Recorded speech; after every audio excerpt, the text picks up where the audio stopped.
Oh, shalom. Welcome back, brothers and sisters, to another episode.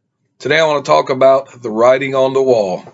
Yes, writing on the wall. It was, the story is in Daniel, Nebuchadnezzar's son, Belshazzar, is king, and he's having a feast, a feast of some sort, and something scares him when he sees a hand come out of nowhere and start writing on the wall.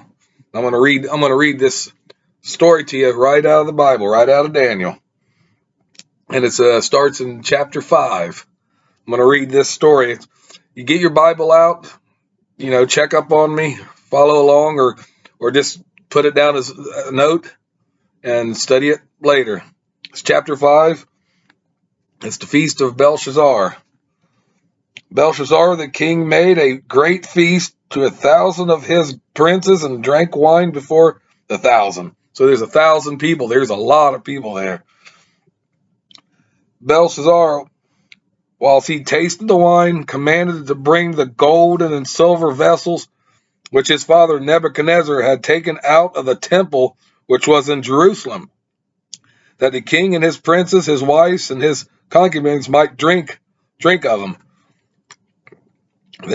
Then they brought the golden vessels that were taken out of the temple of the house of Elah, which was at Jerusalem, and the king and his princes, wives, and concubines drank in them. They drank wine and praised the mighty ones of gold and silver and brass and iron and gold and of the stone. So these false pagan gods who they were giving thanks to. In the same hour came forth fingers of a man's hand and wrote over against the candlestick upon the plaster of the wall of the king's palace. And the kings saw the part of the hand that wrote. Then the king's attitude basically changed, and his thoughts troubled him, so that the joints of his loins were loosened, and his knees smote one against the other. He shook in fear. He was really terrified of what he saw. The king cried aloud to bring in the astrologers, the Chaldeans, and the soothsayers. And the king spoke and said to the wise men of Babylon, whosoever shall read this writing and show me the interpretation thereof shall be clothed with scarlet and have a chain of gold about his neck, and shall be the third ruler in the kingdom.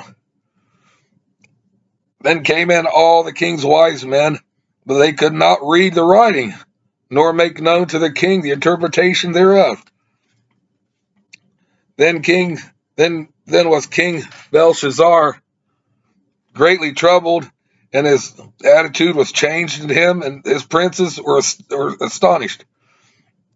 Now the queen, by reason of the words of the king and his princes, came into the banquet house, and the queen spoke and said, O king, live forever. Let not thy thoughts trouble thee, nor thy attitude be changed. There is a man in thy kingdom whom is the spirit of the mighty ones, and in the days of the father light and understanding, the wisdom like the wisdom of the mighty ones was found in him, whom the king Nebuchadnezzar, thy father, the king, I say, thy father made master of the magicians, astrologers, Chaldeans, and the soothsayers. For as much as the excellent spirit of the knowledge and understanding, interpreting of the dreams, and showing of hard sentences, and dissolving of doubts, were found in the same Daniel, whom the king named Belshazzar. Now let Daniel be called, and he will show the interpretation.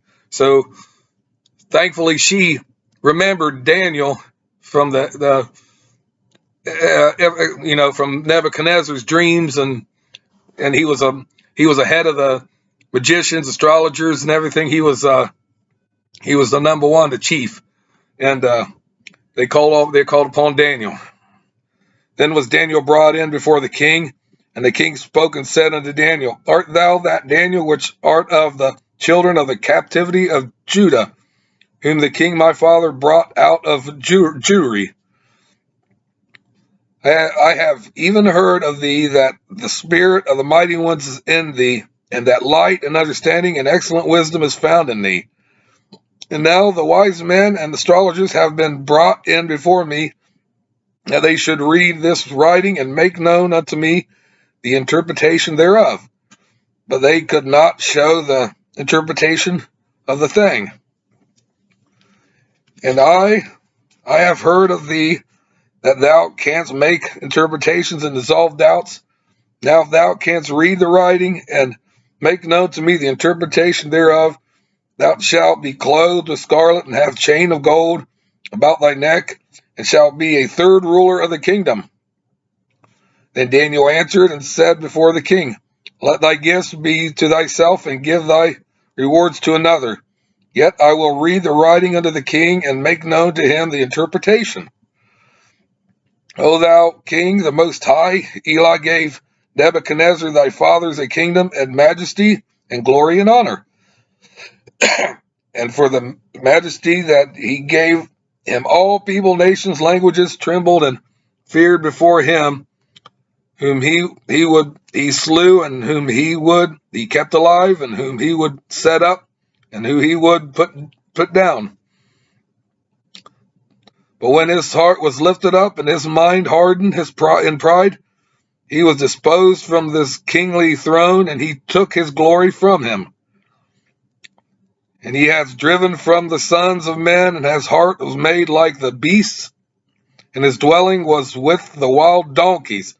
They fed him with grass like oxen, and his body was wet with the dew of heaven, till he knew that the Most High Elah ruled in the kingdom of men, and that he appointeth over it whomever he will. And thou his son, O Belshazzar, hast not humbled thine heart, though thou knewest all these things,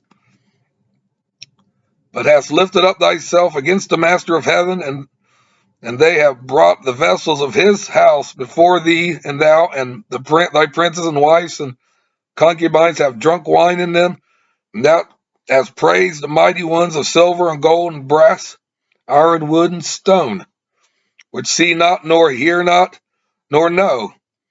And the Elah of those lands that breathe is whose are all thy ways, hast thou not glorified. So Daniel's saying that Yahweh's upset because they didn't glorify him. They glorified the pagan gods, the golds, the ones that they don't know anything. They're dumb idols. They don't have thoughts. They're inanimate objects. They're not alive. Then was the part of thy hand sent from him, and this writing was written. And this is the writing that was written. Mene, Tekel, Upharsin. This is the interpretation of the thing. Mene, Allah has numbered thy kingdom and finished it. So the kingdom has been numbered and it is finished. His fate is sealed and numbered. Tekel, thou art weighed in the balances and found wanting.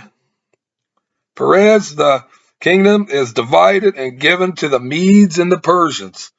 Just like when Nebuchadnezzar had the dream, it's talking about the 4 world ruling kingdoms. What it says, it's expanded now. It's starting to twist where Babylon is no more, and the Medes and the Persians are going to invade. They're going to be the second stage of the world power. Then commanded Belshazzar, and he clothed Daniel with scarlet and put chain of gold around his neck, and made proclamation concerning him that he should be the third ruler of the kingdom. But that night was Belshazzar, the king of the Chaldeans, slain, and Darius the Median took the kingdom, being about 62 years old. So basically, in a blink of an eye, after this, the Medes come in and conquered and overthrew the Babylonian domination. Darius come in with his forces, killed the king of Babylon, and took over. And it just happened that swiftly. And that was the writing on the wall. And It's kind of ironic, that Yahweh gave Babylon time to hear this message from Daniel, to interpret it before the Medes and the Persians come in and took them out. So then of course, Darius the Median, and you had Cyrus the Great, the other ruler. He come in, and he's the one that freed the Jews from the captivity and gave them a choice if they wanted to stay where they were at, or they want to go back, rebuild the temple and live there under a vassal state, of course, and the Jews are greatly pleased, and a small minority of Jews went back and started building the temple. And to this day, they consider Cyrus a hero and a liberator. But that was the fate of Belshazzar and Babylon. But, of course, in our studies, Babylon isn't really dead. The spirit of Babylon lives on even today. And it's talked about even in the Revelations for the end times. The spirit of Babylon. But I just thought this was an important subject to read and study with you guys. Like I said, when you have time to study the scriptures here, the topic of it, it's an inspiring story, and it's just too bad that the Babylonians messed up like they did. And after all, we're all human, I guess. And anyways, with that said and done, thank you again for tuning in. And please like my videos, watch my other videos if you have time, or when you have time to. Subscribe, hit the notification bells for future episodes. Comment below. Share the videos with other friends, family, whoever. And, with that said and done, thank you. I appreciate it, humbly appreciate it. And peace out and shalom.